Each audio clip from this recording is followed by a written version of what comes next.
Essa história me foi contada por um caminhoneiro que encontrei numa lanchonete de beira de estrada, já tarde da noite. Ele estava sozinho tomando café e tinha um olhar cansado daqueles que já viram mais do que deveriam. Entre um gole e outro, começou a falar sobre um homem que anos atrás seguia viagem rumo a uma cidade pequena do interior, mas que nunca mais foi visto, apenas seu caminhão na beira da estrada. Ele não era daqui, disse o caminhoneiro, e talvez por isso não soubesse da regra que todos nós conhecemos ou fingimos não conhecer. Foi então que me contou sobre a noite em que esse viajante pegou uma estrada errada e acabou num vilarejo que não deveria existir. O caminhoneiro olhou para os lados como se tivesse medo que alguém ouvisse e sussurrou: "O sino. O sino é o que começa tudo."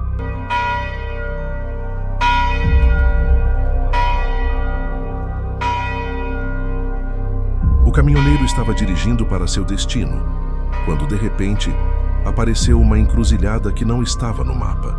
Perdido e sem orientação, acabou tomando a direção da esquerda, pois a estrada parecia melhor. Imaginou que era esse o caminho. Uma hora já dirigindo, notou que o lugar começava a ficar estranho, matas fechadas demais e muito silenciosa. Mas ao virar uma curva, deparou-se com um vilarejo, muito pequeno, com uma igreja no alto da cidade. Logo parou e pediu informação a uma moça. Roupa simples, estilo camponesa. O povo daquele vilarejo parecia viver do campo mesmo. "Essa estrada vai dar lá na rodovia principal?" perguntou o caminhoneiro.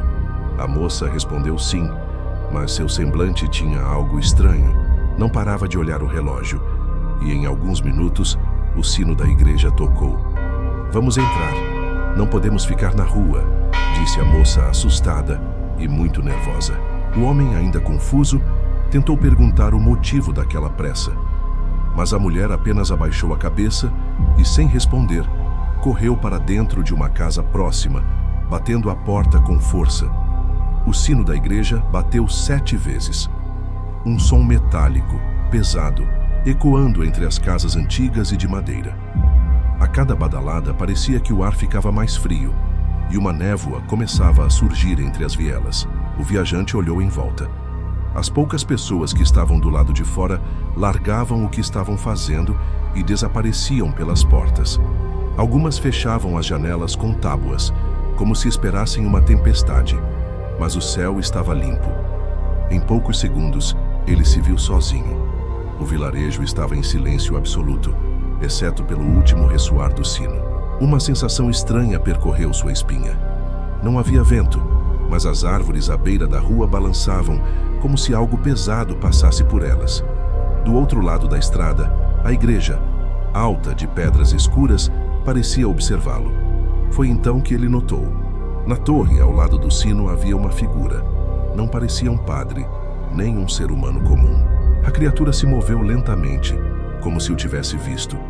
E mesmo de tão longe, ele sentiu que o olhar estava cravado nele.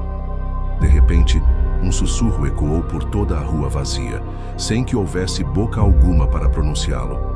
"Você não devia estar aqui depois do toque." O homem deu um passo para trás, mas algo se moveu dentro da névoa, e a névoa vinha rápido, como se tivesse vontade própria. O viajante começou a andar rápido, procurando qualquer caminho que o tirasse dali. Mas quanto mais tentava seguir em frente, mais as ruas pareciam mudar de lugar.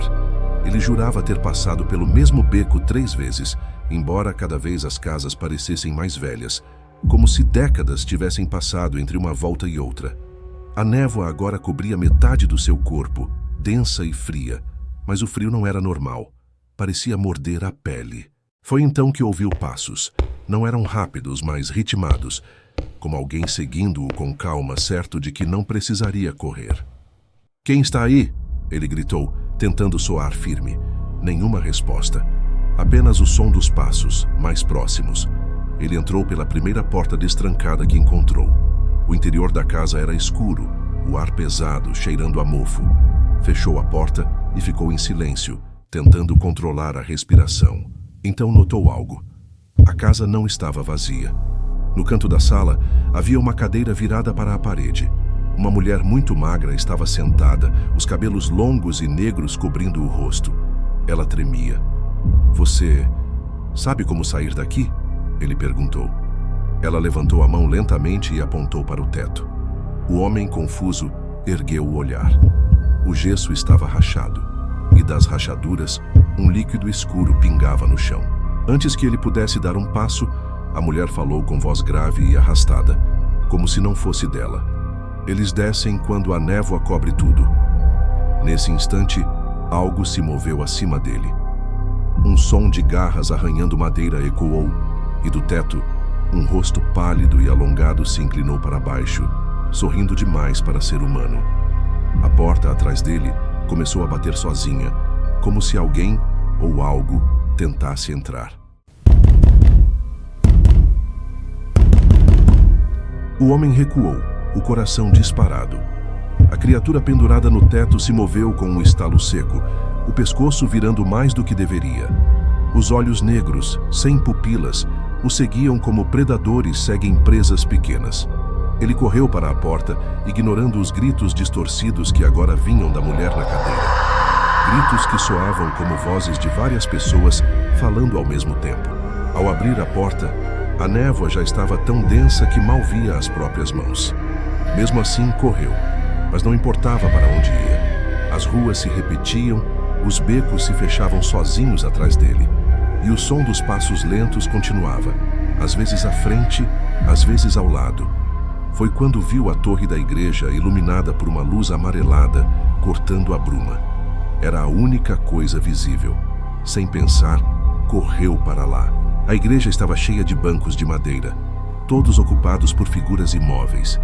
Ele só percebeu que não eram estátuas quando um deles virou lentamente a cabeça para ele. Eram pessoas, ou pelo menos tinham sido. Pele cinzenta, bocas costuradas e olhos fixos nele. Um som grave ecoou pela nave. Do altar, uma figura alta, vestida com batina negra, ergueu a cabeça. O rosto estava coberto por um véu, mas a voz era clara e profunda. Você entrou no santuário errado, forasteiro. Aqui não salvamos. A criatura retirou o véu. Não havia rosto, apenas um buraco negro sugando o ar. Nós colhemos. Os fiéis levantaram-se ao mesmo tempo, rangendo ossos, e começaram a avançar. Ele correu para o fundo, tentando achar outra saída, mas só encontrou uma escada estreita subindo para a torre. Subiu, degrau após degrau, o som das coisas atrás dele, ecoando mais próximo. Ao chegar no topo, viu o sino gigantesco parado. E do lado dele, a mesma figura que o observava antes. Ela sorriu. Agora você sabe por que fechamos as portas ao entardecer. A criatura deu um passo à frente e, num movimento rápido, empurrou o sino. O som ecoou, e a névoa entrou pela torre como uma onda viva. O homem gritou, mas na vila, ninguém ouviu. Dizem que na estrada velha que liga a rodovia principal a Vale das Almas, existe uma bifurcação sem placas. Quem pega o caminho errado não encontra volta. Apenas um vilarejo que não aparece em nenhum mapa. Já era perto da meia-noite. O último gole de café restava para mim, e esse homem que conheci na lanchonete ofereci para pagar sua conta. Ele me disse, obrigado. Nesse momento fui ao banheiro e voltei logo, mas não o vi mais no balcão. Apertei a campainha e apenas paguei a conta dos 2 lanches. Indo em direção à porta, me deparo com um cartaz de desaparecido, a foto exatamente do caminhoneiro que me contou a história. Logo chamei a garçonete e pedi sobre o cartaz. Ela confirmou. Sim, ele desapareceu faz 1 ano. Só encontraram o caminhão dele vazio. E essa é mais uma história do meu diário assustador. Bom, pessoal, obrigado por ter ficado até aqui. Inscreva-se para apoiar novos vídeos e não esqueça de trancar bem as portas.